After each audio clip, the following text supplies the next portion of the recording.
FPL Game Week 7 transfer plans. The dust is settling on one of the worst first weeks of a wildcard I can remember when I've decided to play the chip. We'll have a look at how Game Week 6 went. We'll have a review of the wildcard players I'm maybe not happy with already. Some potential transfers going into Game Week 7. We'll talk about the likes of Cole Palmer, who was very popular this week, or maybe it was just a bad week and we need to just hold our horses and look at it from a bit of a wider lens.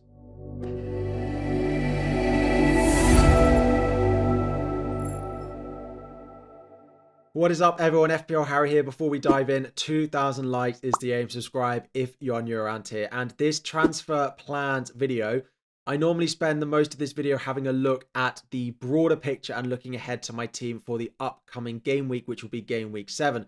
However, I don't think I can upload a video without talking about how the wildcard has gone this week. Of course, I played the wildcard in Game Week 6 and I scored 38 points. So I'm recording just after full time of Bournemouth versus Southampton. Semenyo was very, very good in that game. Got himself a goal, but definitely could have had even more in that game. So pleased with him as a pick. Pleased with a couple of others who got me a return in Brian and Boomer, who cannot stop scoring. And then Dominic Solanke got one of the 3 goals that Spurs scored. However, outside of that, there were no more returns. We had blanks from Chris Wood and captain Erling Haaland. We had blanks from Luis Diaz. We had a blank from all 3 of my Arsenal against Leicester at home. A blank from Rico Lewis, and then a blank as well from Trent Alexander-Arnold. So, of course, this is not how I wanted the wildcard to go. This is not how I expected it to start. A few players who I didn't own in the likes of Salah, in the likes of Morgan Rogers, in the likes of Watkins, and the likes of Cole Palmer have done very well this week and have absolutely punished me. So I have dropped in rank from 146k down to 515k. It was even worse before tonight, but luckily Semenyo did come in with a goal. So let's have a look. I'm not unhappy with the squad I've built. I'm unhappy with how they performed this week. And of course, I'm unhappy with the returns that I've got.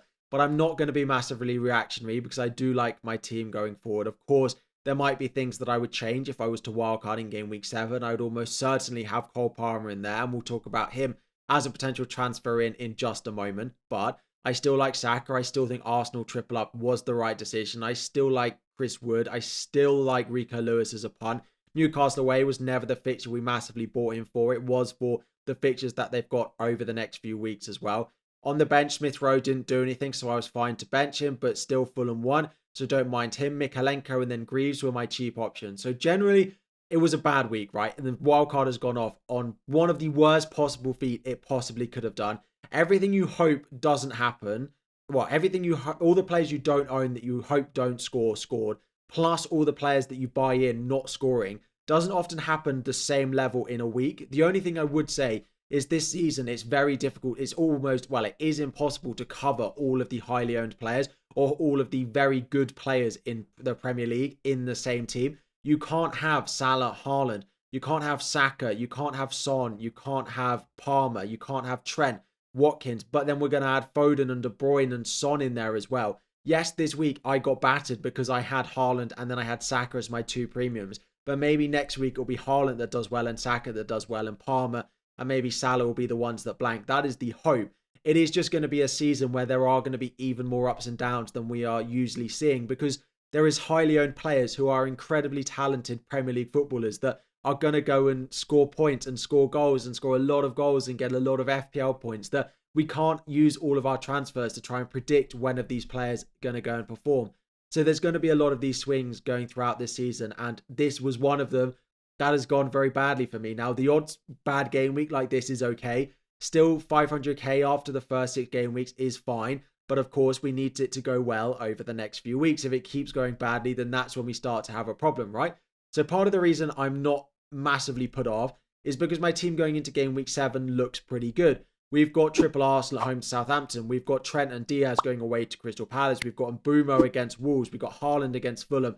We've got Chris Wood away at Chelsea, who have been great, but they've just still conceded 2 goals at home to Brighton. We've got Solanke going up against that Brighton team. We've got Rico Lewis against Fulham.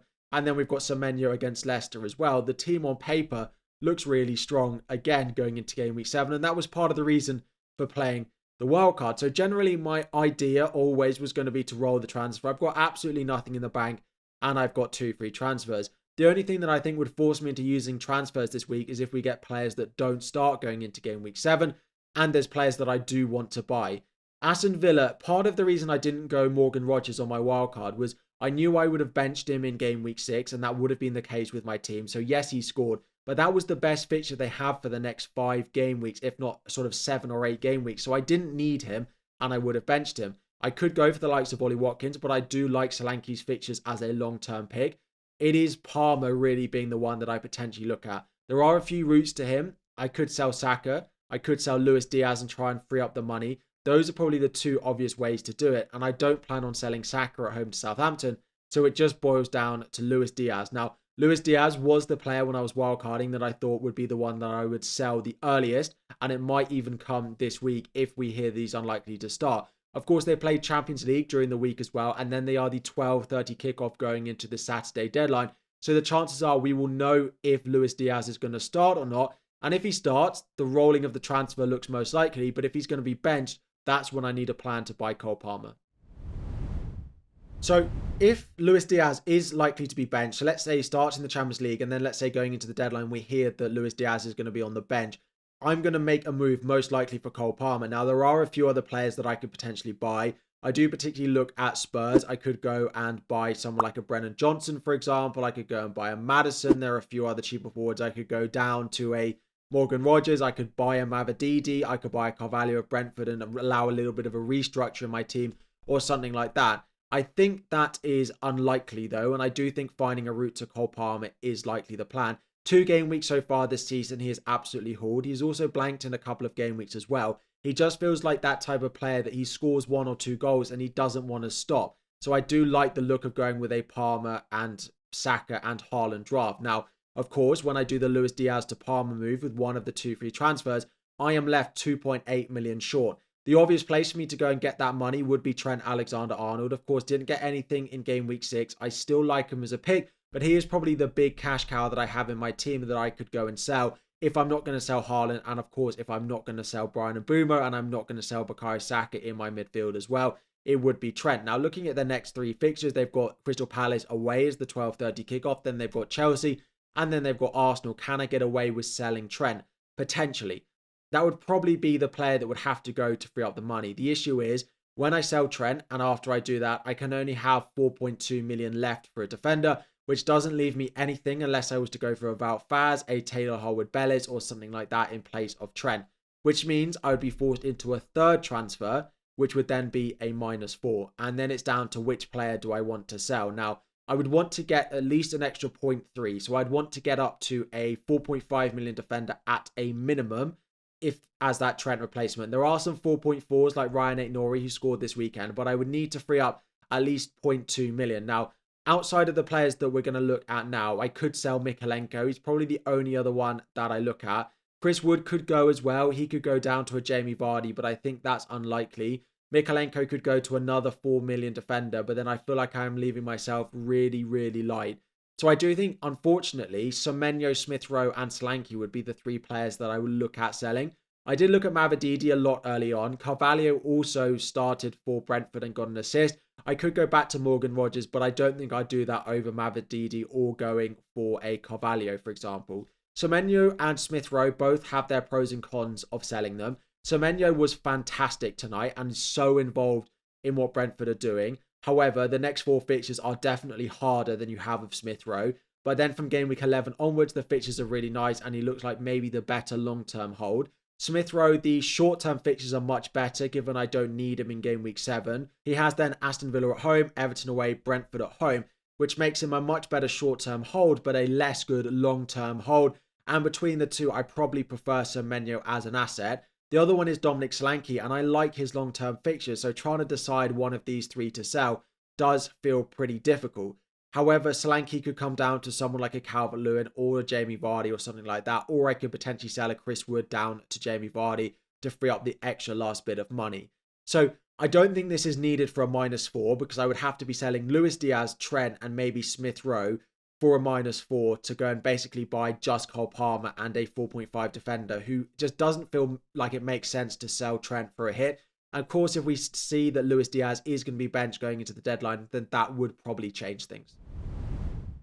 So just having a look back at my team, I do think rolling the transfer was always the plan the week after the wildcard, and I do think that will be the plan this week, unless we hear that Luis Diaz is not going to start for Liverpool away at Crystal Palace in the 12:30 kickoff. If that's going to be the case, then Luis Diaz up to Cole Palmer will be the move, and I will sell Trent down to a probably 4.5 defender. It might leave my defense looking a little bit weak, but there are some good 4.5s to choose from. And then I have a few other options. So at the moment, Smith Rowe down to someone like a Mavadidi, which I almost did on wildcard anyway, and I kind of wish I'd done it anyway now, would probably be the move. I could sell Chris Wood down to Jamie Vardy, or I could sell Dominic Solanke down. So at the moment, I would say the most likely is Smith Rowe to Mavadidi. Well, the most likely thing is roll the transfer. Then if Luis Diaz looks like he's going to be benched, Smith Rowe to Mavadidi is number one. Chris Wood to Jamie Vardy, number two, and probably Mikalenko to a 4 million is also in there. But I could sell Semenyo based on the short-term fixtures. Solanke could go as well. That's something I'm going to think about as the week does go on. As I said, the wildcard has gone horribly, right? 150k down to outside the top 500k was absolutely not what I expected. I also apologize that this video is a little bit late. I did want to see what Semenyo got before I recorded the video. I was also feeling a little bit like this has gone so badly on Sunday evening that I was away over the weekend with seeing some friends. I was out for dinner with seeing some family who I haven't seen in about 7 years on Sunday evening. And then on Monday, I was recording my podcast as well. So if you want a bit more content, little bit of a plug, the Know the Score podcast is out. Go and check that out with the link above or the link in the description. 18 minutes of just talking Premier League. It is a lot of fun. So if you haven't tried it already, just go and check it out. It's on audio, Spotify, Apple Music, or YouTube if you want it. But anyway, back to the team. So this is why the video is a little bit late. There will be a video every single day now. Wednesday, Thursday, Friday, Saturday, Sunday, back into the usual routine. Apologies that this is a little bit late. As I said, it's time to just have a little bit of patience. The wildcard team on paper still looks really nice.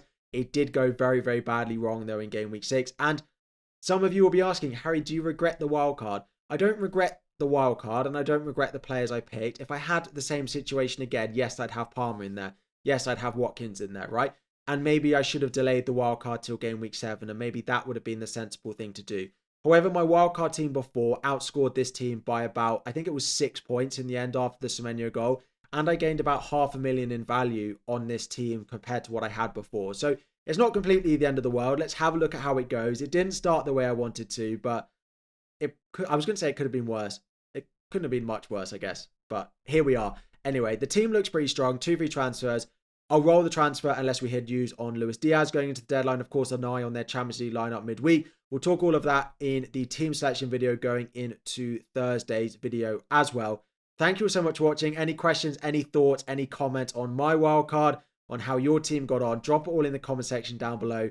I think I ended up, where was I, on about 38 points this week because Semenyo's not going to get any bonus. If you beat that, feel free to gloat. Feel free to let me know in the comments. I am all ears for the people who went Palmer. And if you captain Palmer, I definitely want to know because that is an absolute monster haul. Thank you all so much for watching. 2,000 likes is the aim. Subscribe if you are new around here. And I'll be back again very soon.